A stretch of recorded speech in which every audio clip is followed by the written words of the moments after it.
गाड़ी एक ऐसी चीज़ है जो हम इंडियंस के मन में एक बहुत ही ज़्यादा ऊंचा दर्जा रखती है। और हम चाहते हैं कि हम हमारी गाड़ी बहुत अच्छे से यूज़ करें और उसे बहुत अच्छे से मेंटेन करें। शायद ही कोई होगा जो चाहता होगा कि वो अपनी गाड़ी रफ़ यूज़ करे जानते हुए भी, और शायद ही कोई होगा जो चाहता होगा कि उसकी गाड़ी की वैल्यू उसे कम मिले।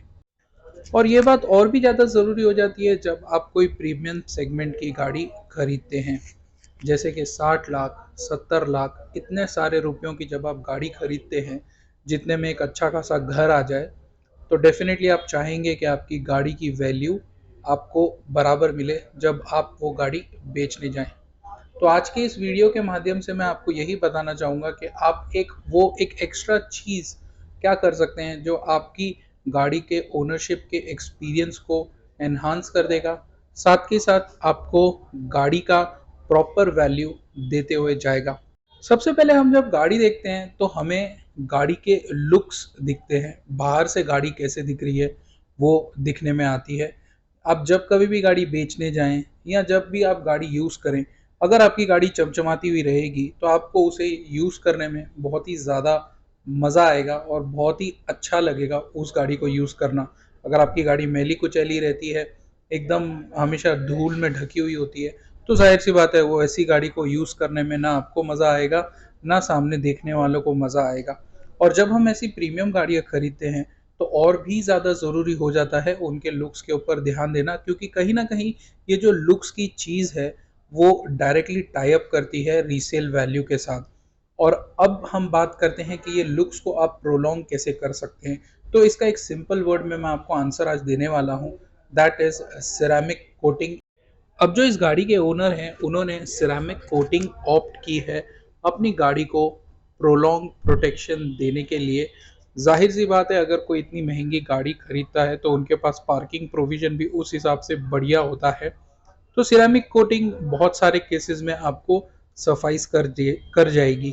बट अगर आप ऐसे कोई एरिया में रहते हैं जहां आपकी ओपन पार्किंग है, पार्किंग के लिए आपके पास प्रॉपर स्पॉट नहीं है, तो उन केसेस में मैं आपको पीपीएफ रेकमेंड करूंगा, because that is a much more protective all around package. बिल्कुल उससे आपकी गाड़ी का जो कॉस्ट है वो बढ़ जाता है, आपका बजट शूट अप हो जाता है, but then end of day वो कहीं ना कहीं आपकी कीमत आपको देकर ज़रूर जाएगा। जैसा कि आप इन क्लिप्स में देखते हुए आ रहे हैं, गाड़ी जो थी वो काफ़ी ज़्यादा धूल वगैरह में ढकी हुई थी और गाड़ी इतनी अच्छी नहीं दिख रही थी। तो सिरेमिक कोटिंग चालू करने से पहले एक बहुत ही सिंपल सा स्टेप हमें यूज़ करना होता है, and that is deep washing. ये जो है वो हमारी सबसे पहली EV6 है जिसके ऊपर हम काम करने वाले हैं, जो किया की EV6 है which is an electric vehicle. ये जो गाड़ी है ये फुल्ली इलेक्ट्रिक है, डुअल मोटर्स, और मेरे ख्याल से अगर आपको इंडिया में रहते रहते टेस्ला के मज़े लेने हैं तो this is the closest that you can come to experiencing a Tesla here in India. इसकी एक्सेलरेशन फिनोमिनल है, गजब के फीचर्स इसके अंदर दिए हुए हैं, और मैं अपने आप को बहुत ही ज़्यादा खुशकिस्मत मानता हूँ कि क्लाइंट ने हमें चुना अपनी गाड़ी पर काम करने के लिए।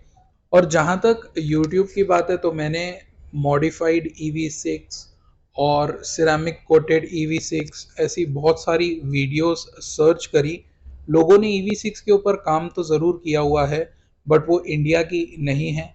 तो जहाँ तक मेरा ख्याल है डेफिनेटली ये हमारी तो फर्स्ट EV6 है, और हो सकता है शायद ये इंडिया की भी फर्स्ट EV6 हो। वॉशिंग जो है वो आपको सिर्फ एक स्टार्टिंग का स्टेप है। वॉशिंग करने से आपके सारे जो डर्ट है वो पूरी तरीके से निकलती नहीं है, इसीलिए उसके बाद हमें करना पड़ता है डिकंटामिनेशन या टार रिमूवल, जिससे जो बहुत ही ज़्यादा ज़िद्दी डर्ट है या रोड चिपिंग्स हैं या मान लीजिए जो छोटा सा टार स्पॉट्स हैं, वो सारी चीज़ें उससे निकल जाती हैं, जिसे हम जी पैक भी बोलते हैं या टार रिमूवल बोल दीजिए। वो सारी चीज़ें अभी हम ये प्रोसेस में करते हैं। बट उन चीज़ों का क्या जो टार रिमूवल से भी नहीं निकलती हैं। फॉर एग्जांपल ट्री मोल्ड, या दूसरी जो रोड की डर्ट एंड ग्राइम होती है, वो सारी चीज़ें भी ये टार रिमूवल के प्रोसेस से नहीं निकलती हैं। तो उन्हें निकालने का एक बहुत ही सिंपल तरीका है, that is applying clay bar on to the vehicle. अब जो क्ले बार होता है वो बहुत सारे टाइप का आता है और बहुत तरीके का आता है। हम जो यहाँ पर यूज़ कर रहे हैं वो न्यूट्रल क्ले बार हम यहाँ पर यूज़ कर रहे हैं, जिससे आपकी गाड़ी का जो पेंट है, जो शाइन है, वो ऊपर का जो लेयर है लेकर का, वो हमेशा प्रोटेक्टेड रहेगा और जो ऊपर की डर्ट एंड ग्राइम है केवल वही निकालेगा। जो क्ले बार होता है वो कहीं ना कहीं एक पोरस मटेरियल का होता है। पोरस मटेरियल होने के बावजूद ये आपको एक डल सी फिनिश दे जाएगा। अब उसके बाद बारी आ जाती है कंपाउंडिंग की, या हैवी कट बोलते हैं हम जिसको, हैवी कट पॉलिश। अब जो हैवी कट पॉलिश होता है, जो पेंट में अंडुलेशंस होते हैं या पेंट में जो ग्राइम्स होते हैं, उनको ध्यान रखने के लिए और उनका टेक केयर करने के लिए ये हम कंपाउंडिंग पॉलिश हम इसके ऊपर यूज़ करते हैं, जो पेंट को बेसिकली आपको एक स्मूथ सरफेस देगा। बट यहाँ पर मसला ये आ जाता है, जब हम ये चीज़ को यूज़ करते हैं गाड़ी के पेंट पे, तो ये पीछे अपने रेसिड्यू छोड़ जाता है, जिसे हम हॉलोग्राम बोल सकते हैं। या वाइट वाइट आपने देखा होगा पॉलिश करने के बाद लिक्विड वाइट वाइट मार्क्स छूट जाते हैं। तो वो सारे जो वाइट वाइट मार्क्स हैं उनको टेक केयर करने के लिए हमें फाइन पॉलिश यहाँ पर यूज़ करनी पड़ती है। ग्लेजिंग कहते हैं जिसे। जब हम हैवी कंपाउंडिंग करते हैं तब हम वूल पैड यूज़ करते हैं, और जब हम फाइन पॉलिशिंग या ग्लेजिंग जिसे बोल लीजिए वो यूज़ करते हैं, तब हम उसमें फोम पैड यूज़ करते हैं एप्लीकेशन के लिए। ये सारी चीज़ें हो जाने के बाद अपनी गाड़ी रेडी हो गई है एक वॉश के लिए। अभी आप सोच रहे होंगे कि हम फिर से इसके ऊपर एक फोम वॉश क्यों कर रहे हैं। सो इसका आंसर है, जो पॉलिश के रेसिड्यू है, जो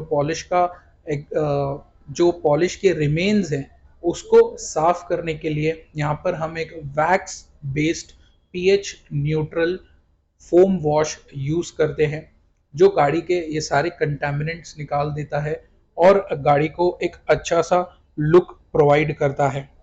अब वॉशिंग वगैरह हो जाने के बाद हम इस पे यूज़ करते हैं एक आइसोप्रोपल अल्कोहल वाइप।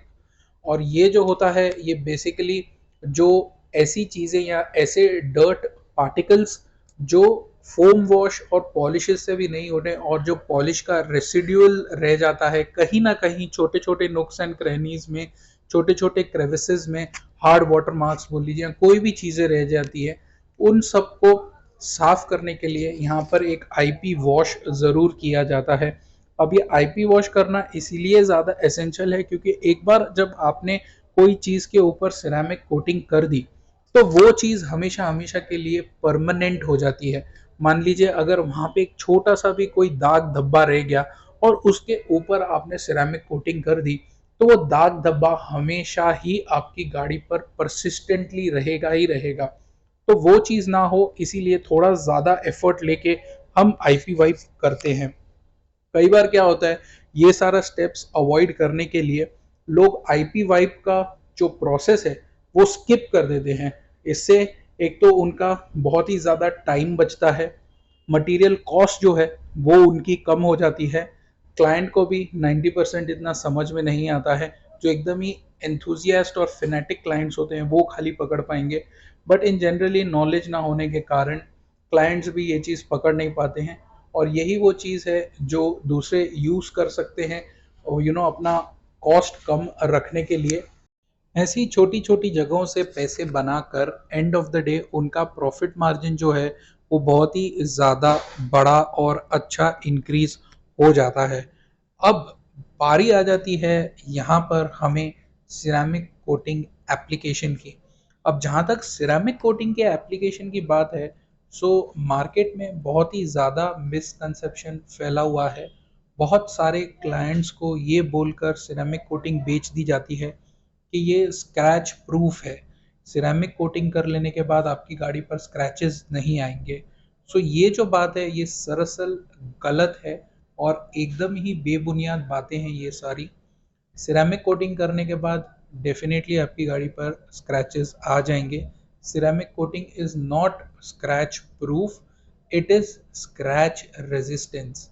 तो ये जो दो टर्म के बीच में अंतर है ना, ये बहुत ही ज़्यादा अंतर है, और यहीं पर आपको गुमराह करने वाला, आपको चीट करने वाला अपने प्रॉफिट मार्जिन बुक कर जाता है।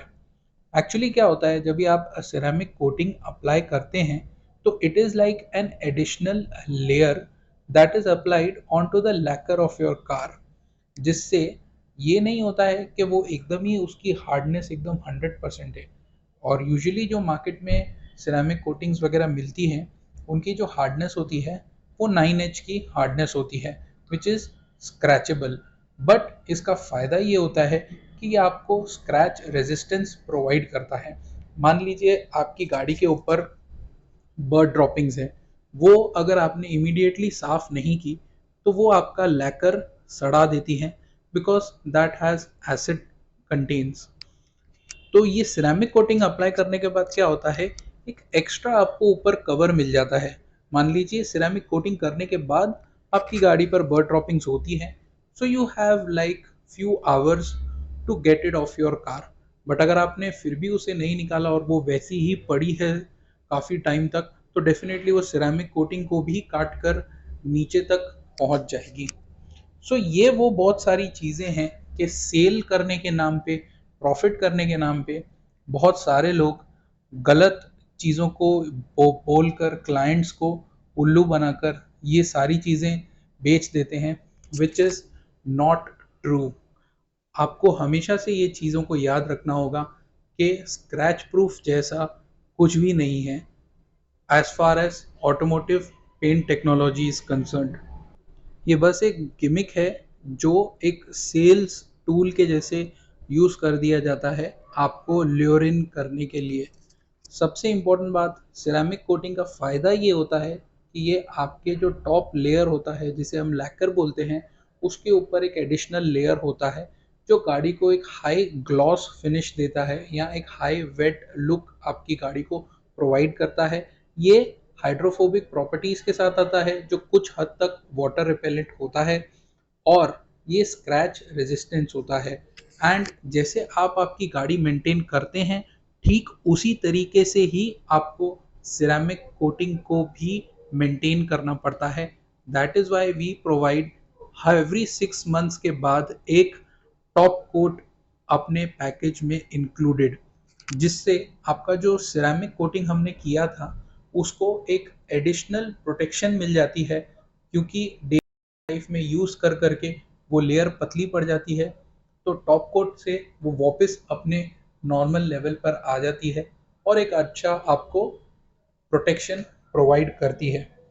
तो ये सारी चीज़ें हैं जो आपको ध्यान में रखनी है आप अगर कभी भी सिरेमिक कोटिंग कराती हैं तो। इसी तरीके से इस गाड़ी को हमने सिरेमिक प्रोटेक्ट कर दिया है, और आप भी अगर अपनी गाड़ी पर कुछ ऐसे सर्विसेज कराना चाहते हैं तो आप हमसे कांटेक्ट कर सकते हैं। लिंक नीचे आपको डिस्क्रिप्शन पोर्शन में मिल जाएगा। आप हमारे बफ शॉप के पेज को भी सब्सक्राइब कर सकते हैं, वहाँ पर भी इंस्टाग्राम पे जाके फॉलो कर सकते हैं। सो गाइस, आशा करता हूँ ये वीडियो आपको पसंद आया हो, और अगर आप पहली बार इस चैनल पर आए हैं तो सब्सक्राइब ज़रूर कीजिए, और अगर आप इसी तरीके के और वीडियोस देखना चाहते हैं तो नीचे डिस्क्रिप्शन पोर्शन में आपको बहुत सारे ऐसे वीडियो के लिंक्स मिल जाएंगे, ज़रूर से चेकआउट कीजिए। With that said, it's time for me to sign out. This is Vinay signing off. Never stop dreaming. I will see you in the next one.